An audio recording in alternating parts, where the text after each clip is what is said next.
ضرورت نہیں۔ بالکل خان صاحب، اب جیسے 2018 کے اندر نواز شریف صاحب کو سیاست سے آؤٹ کیا گیا، ان کے خلاف مقدمات بنائے گئے، ان کو پھر الیکشن نہیں لڑنے دیا گیا، اسی طرح سے کیا آپ کو لگتا ہے کہ ایک دفعہ پھر یہ تحریک انصاف کے لیے ہو رہا ہے؟ لیکن آپ کہہ چکے ہیں کہ نواز شریف صاحب کے خلاف جو مقدمات تھے وہ غلط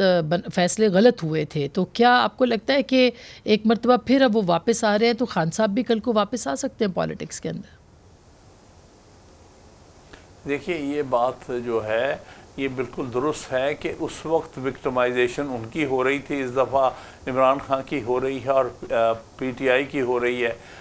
لیکن یہ بات غلط ہے، کسی کی بھی نہیں ہونی چاہیے۔ ہم یہ نہیں کہتے کہ وہ درست ہے اور یہ غلط ہے، ہم کہتے ہیں الیکشن میں لیول پلینگ فیلڈ ہونا چاہیے،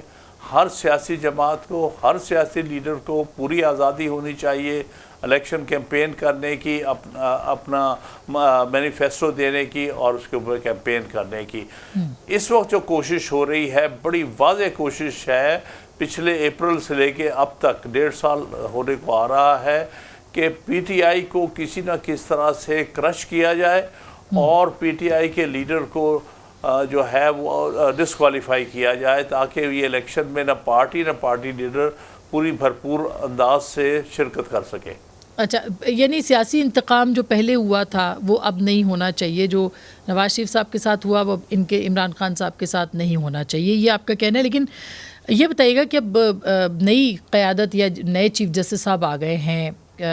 سپریم کورٹ میں، اور ظاہر ہے کہ سیاسی مقدمات کو شاید اس طرح سے انٹرٹین نہ کیا جائے، آپ نہیں سمجھتے کہ عطا بندیال صاحب نے تو بھرپور ساتھ دیا تحریک انصاف کا مختلف مقدمات میں، کیسز میں، تو کیا توقعات ہیں آپ کو قاضی فائز عیسیٰ صاحب سے؟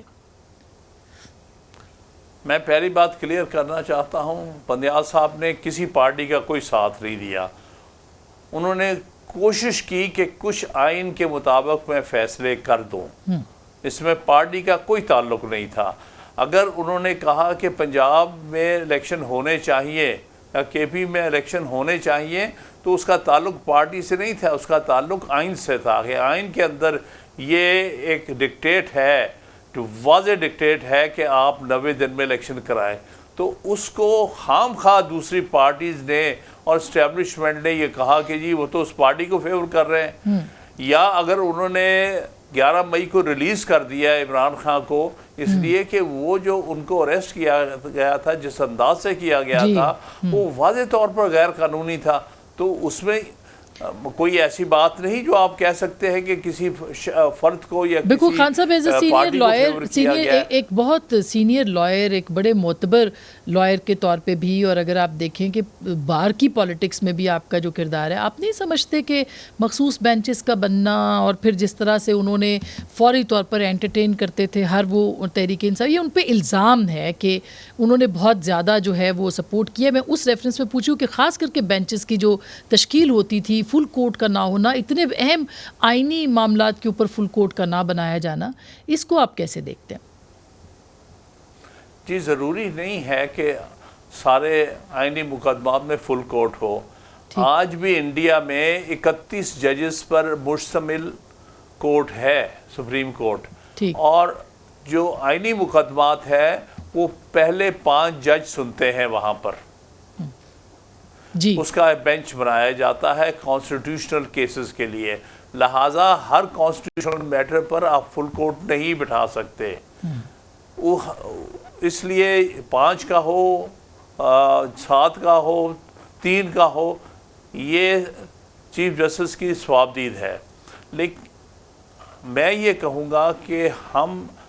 مایوس، میں بطور وکیل کے، آئین کے ایک طالب علم کے طور پر میں سمجھتا ہوں کہ بندیال صاحب نے وہ نہیں کیا جو ان کو کرنا چاہیے تھا آئین کے مطابق۔ مثلا وہ ان کے سامنے یہ بھی مقدمہ تھا کہ 9 اگست کو جب یہ اسمبلیاں ڈیزالو ہو گئیں تو 90 دن میں تاریخ دینی چاہیے،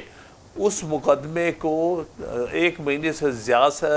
رکھا اور اس پر ہیرنگ نہیں ہوئی، جو میں سمجھتا ہوں کہ ان کا فرض تھا، کیونکہ اس میں تو کوئی دو آرائی نہیں ہو سکتی کہ آئین نے کیا کہا ہے، اور یہ کہا کہ صدر کو وہ تاریخ دینی چاہیے 90 دن میں، لیکن انہوں نے وہ ہیئرنگ بھی نہیں کی. اسی طرح میں سمجھتا ہوں، جس سے میں بڑا مایوس ہوں، کہ وہ جو کیسز تھے ملٹری کورٹس کے اگینسٹ، کہ ملٹری کورٹس میں سیولینز کو ٹرائی نہیں کیا جا سکتا آئینی طور پر، ان پر اتنے دن بحث سننے کے بعد ٹھیک کوئی فیصلہ کیے بغیر رخصت ہو گئے. ٹھیک ہم اس لیے سمجھتے ہیں کہ یہ کسی کا سمجھنا کہ جسٹس بندیال صاحب نے کوئی پاکستان تحریک انصاف کو یا عمران خان کو کوئی فیور کیا ہے، یہ ریکارڈ کے مطابق بات درست نہیں ہوگی.